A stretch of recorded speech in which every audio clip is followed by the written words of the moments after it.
अस्सलाम वालेकुम, welcome back to my YouTube channel learning skill. आज मैं आपके साथ इंग्लिश की वर्कशीट शेयर कर रही हूँ जिसका टॉपिक है look at the picture, circle the letter that make the beginning sounds.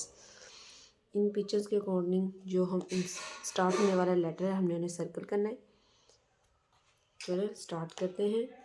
First पे है हमारा कार, सीसा कार, तो हम सी को करेंगे सर्कल। नेक्स्ट है हमारा गावा, GHF, तो ये क्या है गावा। जी,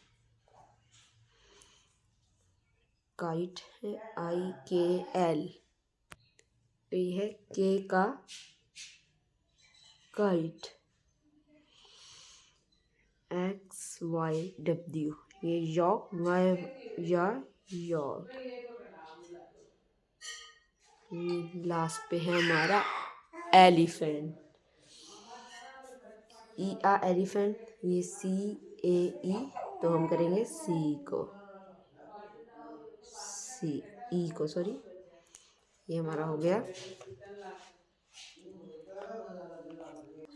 ये थी आज की हमारी वर्कशीट जो कंप्लीट हो गई है। वीडियो अच्छी लगी है तो लाइक करें, शेयर करें, कमेंट करें। इस तरह की मज़ीद वीडियो देखने के लिए चैनल को सब्सक्राइब करें। Thank you.